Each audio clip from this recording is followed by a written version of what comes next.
noches. Redoble de ataques al rey tras una semana inmersos en la campaña de acoso y derribo de Podemos a la corona en España. Ahora el separatismo vuelve con su habitual retahíla republicana. Gabriel Rufián ha realizado un ataque sin precedentes. Vox tiene aquí, desgraciadamente, 52 diputados, pero en total tiene 53, porque tiene uno en la zarzuela. He aquí lo dramático. Una agresión que se ha producido con el silencio del presidente. Pedro Sánchez calla sin desautorizar a la bancada de su gobierno. Dice que son ataques imaginarios.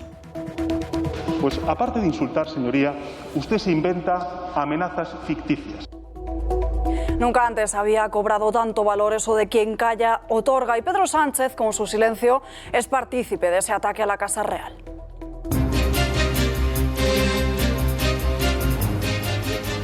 Sin consenso en el Consejo Interterritorial de Salud quedan aprobadas las nuevas medidas restrictivas. Sanidad se muestra contundente, cerrará Madrid y va a limitar los movimientos en otros 8 municipios de la capital. La izquierda recibe de su medicina con la ley de memoria histórica. Se borra del callejero de Madrid a Indalecio Prieto y a Largo Caballero. Partido Popular, Ciudadanos y Vox han votado a favor de retirar esos nombres en el ayuntamiento. Una retirada que no ha sentado nada bien en el Partido Socialista. Es otro de los muchos errores erráticos y de pérdida de rumbo, lamentablemente, que tiene el Partido Popular y su líder en este momento. Recibido con un prolongado aplauso por los diputados independentistas antes de su discurso y despedido luego con gritos de independencia y de presidente. Así ha vivido Quim Torra su última intervención en el Parlamento después de ser inhabilitado. Pero atención, porque si el Constitucional admite a trámite su recurso, será restaurado como presidente. La silla donde se sentaba el presidente de la Generalitat en las reuniones de gobierno no ha sido ocupada ni lo será. Primer debate en la carrera a la presidencia de Estados Unidos entre Donald Trump y Joe Biden, Partido Republicano y Partido Demócrata. Un debate con muy pocas propuestas, prácticamente ninguna, y sobre todo mucho ataque personal.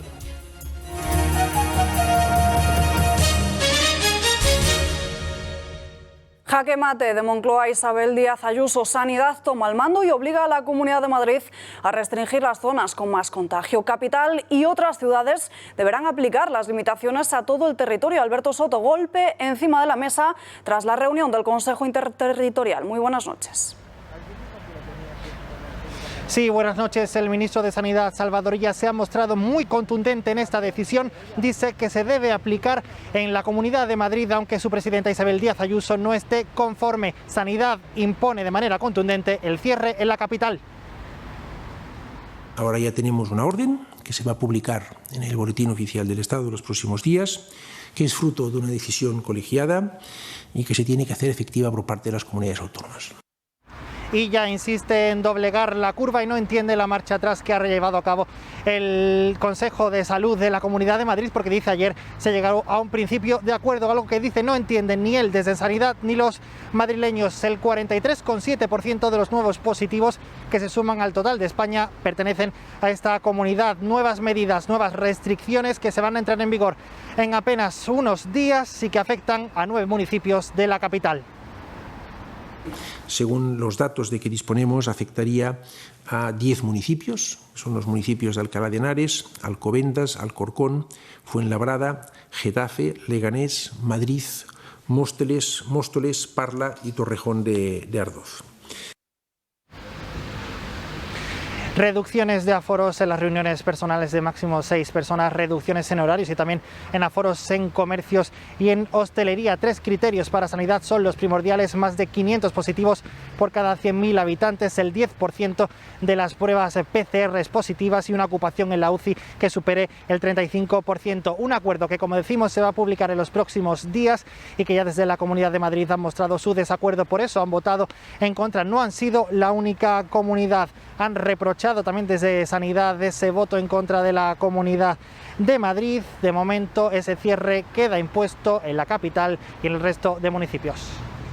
Gracias, Alberto. Y estamos muy pendientes de la comparecencia de Enrique Ruiz Escudero. En apenas unos minutos, exactamente a las 9 menos cuarto, el consejero de Sanidad va a comparecer ante los medios de comunicación. Porque todo ha cambiado en cuestión de horas. Esta misma mañana, el vicepresidente de la Comunidad, Ignacio Aguado, lanzaba un mensaje de tranquilidad a los ciudadanos, asegurando que sí se iban a tomar diferentes medidas de restricción, pero que bajo ningún concepto se encerraría a los ciudadanos en sus hogares.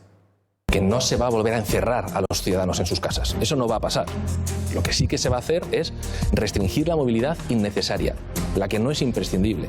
Se va a seguir permitiendo que la gente acuda a sus trabajos, al colegio, a llevar a los niños al cole, a ir al banco, a presentarse a los exámenes, a ir a la universidad. Todas las autonomías están reforzando su estrategia anti-COVID con la reactivación de los hoteles sanitarios. Regiones como Madrid o Baleares han activado este mecanismo para alojar a sospechosos o pacientes asintomáticos. En la capital, el de Leganés, ya cuenta con 8 pacientes. A día de hoy tenemos 4 pacientes que ingresaron ayer y otros 4 que están en camino a lo largo de la mañana, más las valoraciones que hagamos en lo que van de mañana.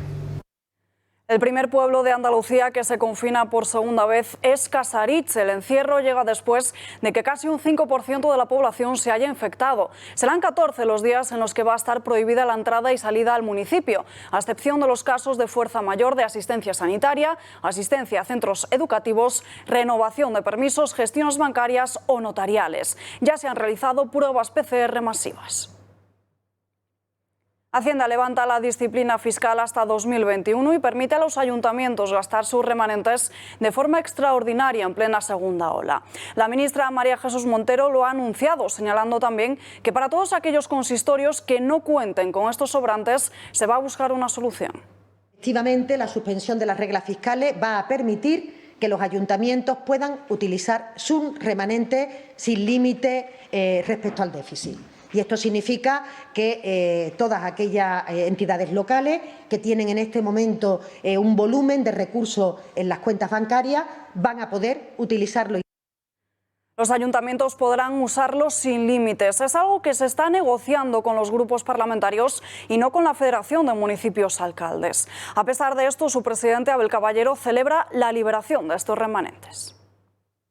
Podremos tener un déficit en tanto se financie con remanentes. Y esta es una magnífica noticia para los ayuntamientos, para las diputaciones, para los consells y para los cabildos, porque seremos capaces de movilizar 14.000 millones de euros. Todos los grupos políticos han recibido con entusiasmo esta noticia. También el Partido Popular lo celebra y recuerdan a Montero que no dijo la verdad cuando aseguró insistentemente que no se podían usar libremente cuando ahora parece que sí. Para empezar, una buena noticia, que la ministra Montero haya anunciado que atendía a las peticiones del Partido Popular. Pero bien está, vamos a decirlo, que bien acaba, aunque todavía quedan algunas cuestiones por resolver. Siguen llegando previsiones económicas pésimas para España. El Fondo Monetario Internacional considera que el PIB va a caer casi un 13% este mismo año. No obstante, en materia de empleo, José Luis Escrivá adelanta un septiembre histórico. A falta de conocer los datos oficiales, el ministro de Seguridad Social ha anunciado que el trabajo va a avanzar con fuerza a pesar de la crisis del coronavirus. Y más o menos tendremos en términos medios desestacionalizados respecto a agosto, tendremos unos 100.000 empleos más. Es muy buena cifra, es muy buena cifra. Y no solamente es porque septiembre es un mes en el que suele crecer mucho el empleo en educación, y este año también lo ha sido. La pandemia nos ha obligado a cambiar muchas de nuestras rutinas y los checos en cuarentena han tenido que votar desde sus propios vehículos en las elecciones. Los comicios como tal estaban fechados para este viernes y el sábado, pero la Comisión Electoral ha autorizado a que los pacientes contagiados puedan acudir este miércoles a puntos habilitados para votar sin bajarse del coche. República Checa no permite el voto por correo, por lo que esta es una solución en plena pandemia.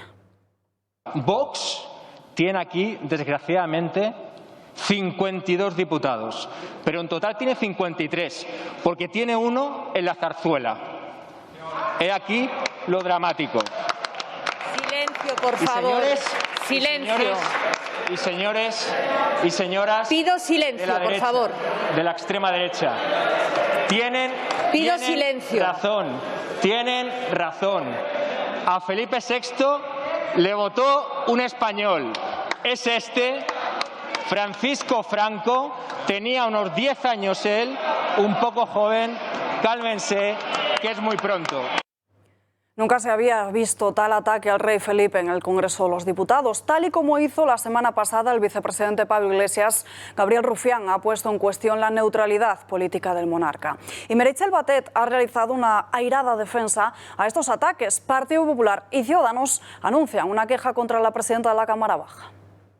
Parece evidente que lo que no se pueden utilizar son injurias contra el jefe del Estado dentro del hemiciclo. Les recuerdo que Gabriel Rufián ha dicho que el jefe del Estado es un diputado más de Vox. Esto es lo que ha dicho y esto parece ser, según la presidenta, que está amparado por la libertad de expresión. Nada ha sido más significativo que el silencio del presidente ante los ataques continuos y reiterados por parte de los miembros de su bancada, la Casa Real. Sánchez antepone su cargo a la soberanía nacional al decir que estas agresiones son imaginarias. Pues aparte de insultar, señoría, usted se inventa amenazas ficticias y se erige en el defensor de la corona, en el defensor de la Casa Real. Vaya usted con cuidado, señoría, porque antes ustedes se erigieron en los supuestos defensores de la unidad de España frente al independentismo catalán y ya ve cómo acabamos, señoría. Esta ha sido la reacción del presidente cuando el líder del primer partido de la oposición le ha acusado abiertamente de permitir los ataques al rey. A ello ha añadido Pablo Casado el reproche de dar luz verde a los independentistas para que impulsen la ruptura democrática. Usted prometió guardar y hacer guardar la Constitución con lealtad al rey, pero una vez más mintió. Lleva 2 años siendo desleal al tolerar los ataques de su gobierno al jefe del Estado. De las 20 democracias más avanzadas del mundo, 7 son monarquías parlamentarias. Por cierto, en ese listado no figura ninguna dictadura de las que financian a sus socios y las que agasaja el señor Borrell. Y por segundo día consecutivo, Emiliano García Paje ha cargado contra Podemos por su acoso a la monarquía. El castellano manchego ha pedido un toque de atención a todos los críticos. Hay varias cosas que me parecen llamativas de lo de Garzón y compañía. Lo primero es que llevo mucho tiempo sin escuchar a algunos ministros de sus temas, de lo importante que es el consumo, ya no digamos lo que se ha tardado en hablar de universidades después de la pandemia. Bueno, y me llama la atención que acudan a viejos clichés, a retóricas que hoy no están en la polémica política. No se jura y se acata. Defender la Constitución también significa defenderla de boca, vamos, defenderla no digo de pensamiento, pero de boca. Y yo creo que ese tipo de comportamientos no son tolerables. Desde luego, espero que tengan una llamada de atención, si no en público, desde luego en el gobierno. La campaña de acoso al rey ha sido el tema estrella de la sesión de control al gobierno de este miércoles. Ha acaparado prácticamente todas las intervenciones. Otro de los momentos más sonados ha sido el rifirrafe entre Pablo Iglesias e Iván Espinosa de los Monteros. El de Vox le ha espetado al morado que era un completo fraude. Son un fraude porque representan todo aquello que dicen odiar. Ustedes dicen que odian al IBEX 35 y luego se sacan fotografías sonrientes con ellos. Atacan a los ricos y a las familias que se compran grandes casas y luego ustedes van y hacen exactamente lo mismo. Atacan a aquellos que posan en las revistas como si fueran familia real y es exactamente lo que hacen ustedes a continuación. Un poco de pasta basta para que ustedes sean parte de la casta. El Govern ha dejado la silla vacía de Quim Torra y ha designado a Pere Aragonès como presidente suplente. No obstante, amenaza del separatismo al asegurar que restituirá a Torra si el Constitucional acepta el recurso que este ha presentado. La inhabilitación del presidente Torra, nosotros consideramos que una vez más ha sido una decisión política totalmente injusta y desproporcionada y que estamos convencidos que los tribunales europeos, también como ha pasado en otras ocasiones, darán la razón al presidente Torra. Con aplausos y una larga ovación separatista, así ha sido despedido Quim Torra en la que ha sido su última intervención en el Parlamento de Cataluña tras haber sido inhabilitado. Hoy ha tomado la palabra para denunciar lo que considera un golpe de Estado contra las instituciones catalanas y también para advertir que no acepta la pena ratificada por el Supremo. Confio plenament en el poble de Catalunya. Confio en la força, el talent, la constància de les catalanes i els catalans per fer possible allò que sempre ens diran que és impossible. I tenim unes eleccions al davant per demostrar-ho. de nosaltres i de tots els catalans depèn que sigui el plebiscit de la ratificació del 1 d'octubre o que sigui una altra cosa. La inhabilitación de Torra es un tema sensible para el independentismo porque les ha sacudido y ha hecho plasmar las diferencias internas entre ellos. Tal es el malestar y la inquietud de los separatistas que siguen sin aceptar la sentencia judicial. Esta mañana, Laura Borràs, la portavoz de Junts per Cat, ha mantenido un sonado encontronazo en una entrevista con la presentadora Ana Rosa.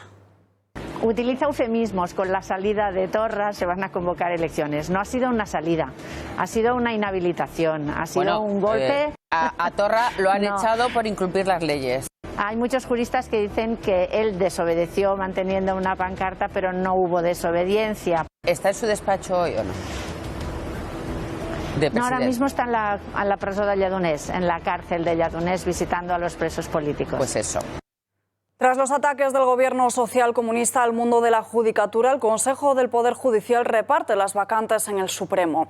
Los vocales han alcanzado un acuerdo sin esperar a la renovación tal y como le pedía el Ejecutivo. Son estos que ven en sus pantallas Ángel Hurtado, que fue juez de Gürtel, contrario a condenar al Partido Popular como partícipe a título lucrativo. Por el lado progresista entra el magistrado del Tribunal Superior de Justicia catalán, Javier Hernández, y la tercera plaza va a Leopoldo Puente Segura, actualmente en el Tribunal de Justicia de Madrid. Nombramientos en contra de las pretensiones del Gobierno, que quería que al haber superado el órgano judicial su tiempo de mandato no cubriese las vacantes que había en los tribunales. Desde uno de los partidos de Moncloa ha llegado la crítica, poniendo en evidencia las intenciones de no respetar la separación de poderes. Pablo Echenique lanza sus dardos contra uno de los ya nuevos jueces del Supremo. El señor Ángel Hurtado, pues casualmente, es el único juez que intentó evitar que declarara a Mariano Rajoy. Como digo, es un paso más en la degradación institucional a la que está llevando la derecha a los órganos institucionales de nuestro país. Muchas críticas de Podemos y lecciones de dignidad moral y, sin embargo, la presunta financiación irregular del partido no se va a investigar en el Congreso. Tenemos novedades en esta supuesta caja B porque una ex senadora morada ha denunciado que se infló una donación a la caja de solidaridad del partido. Mucho se habla de la caja B del Partido Popular, pero ¿qué hay de la de Podemos? Porque aunque la formación morada lo enmascare en una caja de solidaridad, es simple y llanamente eso, dinero negro opaco a la fiscalidad. Una gestión que hasta los que formaran parte del partido han querido denunciarlo. Es el caso de la ex senadora de Podemos, Celia Cánovas. Asegura que existe una diferencia de 2.000 euros entre lo que ella donó a Podemos y lo que la formación le remitió en una certificación. Según los hechos que se relatan en la denuncia y que publican en OK Diario, la señora Cánovas efectuó en el mes de enero de 2018 2 transferencias por un monto total de 3.000 euros, sin que hiciese ninguna otra donación más durante ese año. Sin embargo, el año siguiente recibió un certificado emitido por el tesorero de Podemos en el que se hace constar que realizó una aportación de 5.000 euros.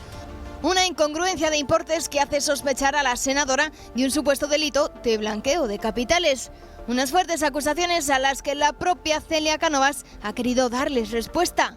Además de que es obvio que no ha salido nada relevante publicado en relación a cómo se gasta el dinero, que es lo que yo quiero saber y que quiero que el juez investigue. Es decir, todo el dinero que recibe de las donaciones y de las subvenciones del Estado, ojo, cómo se está gastando este dinero. Que nos exigen muchos sacrificios a los pobres, a los que estamos abajo de la escala del poder, por decir algo, dentro del partido. Nos exigen todos los sacrificios, pero luego estamos viendo que los que están arriba no tienen el mismo trato. Pero entonces, ¿por qué Podemos no publica las cantidades que invierte en cada uno de los proyectos que lleva a cabo? ¿Por qué oculta el destino final de sus presupuestos? ¿No será que está incumpliendo su propia normativa? Juzguen ustedes mismos, pero la caja solidaria de Podemos tiene de todo menos solidaridad. Madrid va a retirar a propuesta de Vox las calles de Largo Caballero e Indalecio Prieto. El Ayuntamiento va a eliminar el nombre del sanguinario que fuera presidente del Gobierno en la República, así como del dirigente de ese mismo partido, del callejero madrileño, en aplicación de la Ley de Memoria Histórica. Los votos de PP, Ciudadanos y Vox han sacado adelante, con el no de Más Madrid y del PSOE, que se retiren los nombres de la avenida Francisco Largo Caballero y del Boulevard Indalecio Prieto, así como la placa en la plaza de Chamberí, dedicado al primero, además de instar a la eliminación de estatuas erigidas en nuevos ministerios en su memoria. Partidos de la izquierda se pensaban que la Ley de Memoria Histórica solo era para sus intereses partidistas y no han recibido con buen gusto la retirada de estos nombres. En su afán por el revisionismo histórico, la izquierda, el Partido Socialista en particular, ha recibido una dosis de su propia medicina, más concreto el Partido Socialista, y así mostraba Carmen Calvo su enfado. Estamos hablando de dos figuras absolutamente importantes que ejercieron cargos públicos porque se los entregaron las urnas de este país. Es otro de los muchos errores erráticos y de pérdida de rumbo, lamentablemente, que tiene el Partido Popular y su líder en este momento. Y nos vamos en directo hasta la Comunidad de Madrid. Comparecencia de Enrique Ruiz Escudero tras las palabras del ministro de Sanidad. Le escuchamos. Nacional de Salud, en el que se ha debatido el borrador de un debate de actuaciones contra el COVID-19. El ministro Salvador Illa ha dicho que se ha tomado una decisión colegiada. Es falso. El ministro Illa ha dicho que la Comunidad de Madrid se mostró satisfecha con la reunión de ayer. Es falso. Es un documento que quiero aclarar que no ha sido aprobado por consenso, como señala el artículo 14.1 del reglamento del Consejo Interterritorial, y por lo tanto jurídicamente no es válido. Por este motivo, el propio ministro Illa ha trasladado a los consejeros, al término de la reunión, que enviaría ese borrador para su trabajo en la ponencia técnica de alertas de salud pública. Posteriormente deben pasar por la Comisión de Salud Pública y, tras todo ese trabajo técnico, debatirse de nuevo en pleno del Consejo Interterritorial, como así han expresado la mayoría de las comunidades autónomas, incluso las que han votado a favor de este borrador. Consideramos que este documento recoge decisiones que atañen a todo el Sistema Nacional de Salud y, sobre todo, a derechos fundamentales y a la libertad de millones de personas. El ministro Illa ha utilizado el Consejo Interterritorial para imponer medidas que van en contra de la voluntad de muchos españoles allí expresada. Y nosotros siempre hemos apostado por esa mejora del documento, por el diálogo, por seguir avanzando y por dar un respaldo técnico a todo ese tipo de decisiones. Soy el primero que conoce con todo detalle y al momento la situación de nuestro sistema sanitario, de cómo van evolucionando los contagios, de cómo está dando nuestro sistema respuesta asistencial. Incluso vamos valorando otra serie de parámetros que nos indican cómo va esa evolución de la pandemia dentro de nuestra región, y todos estos indicadores indican que va en una situación favorable. Por lo tanto, yo creo que ese mensaje de alarma, de crispación que está trasladando el ministro de Sanidad y, por lo tanto, el Gobierno de España hacia Madrid, desde luego que no es el mensaje que quieren y que saben los madrileños que tiene que ser. Nosotros, por lo tanto, seguimos ofreciendo ese diálogo a pesar de no haber sido escuchados, de no haber querido avalar con equipos técnicos de tratar de ayudar a nuestra comunidad. Yo les voy a decir, sobre todo transmitiéndole, por supuesto que nosotros siempre hemos estado preocupados por el comportamiento de la pandemia en nuestra región, no hemos dejado de estarlo en ningún momento, desde cuando se produjeron los primeros casos, allá por finales del mes de febrero, hasta el día de hoy nunca hemos dejado de preocuparnos, pero somos realistas y somos conocedores de cuál es la situación. Y desde luego la situación, aunque siempre nos preocupará, aunque haya un único contagio, desde luego la situación está en una fase estable y empezamos a tener esas primeras señales de que empezamos a entrar también en una situación favorable. Tengo que decirles que el número de contagios de una semana, de la penúltima semana a esta última semana, ha bajado de 28.000 a 22.000 casos, que vamos detectando que el número de ingresos sigue descendiendo día tras día, que vamos denotando cada vez menor presión dentro de nuestras urgencias hospitalarias, la presión en cuanto a las llamadas a SUMA, que es nuestro servicio de emergencias, o también incluso los casos que se van atendiendo en la atención primaria, y siempre con la debida prudencia y con el debido respeto, la situación empieza a estar controlada. Por lo tanto, sería difícil entender que todas estas medidas que quiere imponer el Gobierno de España, sin haber utilizado, ni siquiera haber escuchado a la Comunidad de Madrid en sus peticiones, desde luego que sería muy difícil de entender por parte de los madrileños. Nosotros hemos utilizado un sistema. Comparecencia de Enrique Ruiz Escudero, en el que dice que esa medida de sanidad no se ha tomado de forma consensuada. Acusa a Salvador Illa de crear alarma sobre la Comunidad de Madrid y dice que la situación en la capital va mejor, bajando los contagios y también con ingresos que descienden poco a poco. Dice que esta situación está controlada. Seguiremos muy pendientes y podrán seguir la actualidad de lo que sucede en Madrid y en el resto de España esta noche en El Gato al Agua. Y nos vamos ahora a página internacional hasta Estados Unidos, porque se ha producido el primer debate entre Donald Trump y Joe Biden a poco más de un mes de la llamada a las urnas. Un cara a cara, Javier Villamor, lleno de ataques cruzados y vacío de propuestas. Muy buenas noches. Efectivamente, Alba, un debate espeso, embarrado, incluso se podría decir que incómodo para el espectador. Ambos candidatos a la presidencia, Donald Trump por parte del Partido Republicano y Joe Biden por Partido Demócrata, han tenido un enfrentamiento cara a cara, el primero de esta carrera presidencial. Faltan todavía dos más, el 17 y el 22 de octubre, pero se esperaba mucho más de ambos candidatos en esta ocasión. Joe Biden, se puede decir que lo ha hecho mejor de lo esperado, ha tenido bastante lucidez a la hora de expresar los argumentos, y por otro lado, Donald Trump ha ido como se esperaba, ha ido a la yugular, ha ido a morder, ha ido a hacer sangre. Al principio Biden empezó a criticar la gestión de Donald Trump, tanto de todo su mandato de los últimos 3 años y medio, y en concreto también de la pandemia del coronavirus respecto a este año. Él ha hecho una defensa con números, con razón de peso y obviamente con las estadísticas en la mano. Vamos a verlo.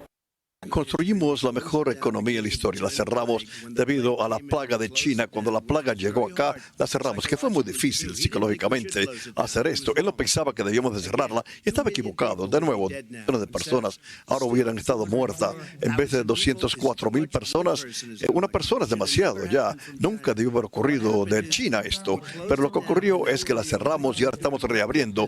Y tenemos un negocio como nunca antes. Tenemos 10,4 millones de personas en un periodo de 4 meses que han vuelto a la fuerza laboral. Eso es un récord como nunca nadie antes ha visto. Y él quiere cerrar, él la cerraría de nuevo, él destruiría este país. Saben, muchas personas, entre drogas y alcohol y depresión, cuando usted comienza a cerrar, fíjense en lo que ha ocurrido en algunos de estos estados donde hay gobernadores demócratas que quieren cerrar por la fuerza. Yo se lo digo a usted, no la quieren abrir. Uno de ellos la semana pasada dijo, y usted lo vio, íbamos a abrir el 9 de noviembre. ¿Por qué el 9 de noviembre? ¿Por qué? Porque es después de la elección. Ellos piensan que nos están perjudicando manteniéndolo cerrado. Están perjudicando al pueblo. Yo he hecho más en 47 veces. Yo he hecho más que lo que tú has hecho en 47 años, Joe. Nosotros hemos hecho cosas que ni siquiera te pasaron por tu mente. Si te hubiéramos escuchado a ti, el país hubiera estado totalmente abierto, millones de personas hubieran muerto, no 200.000. Y una persona es demasiado, es la culpa de China, nunca debió haber ocurrido. Ellos no permitieron que entrara, pero fue la culpa de China. Cuando tú hablas de la cifra, no sabes cuántas personas murieron en China, no sabes cuántas personas murieron en Rusia, no sabes cuántas personas murieron en India. Ellos no te dan un conteo, para que tú entiendas. Pero si tú estudias lo que hemos hecho nosotros, yo lo cerré, y te sale xenofóbico. Dijiste, él es xenofóbico. Tú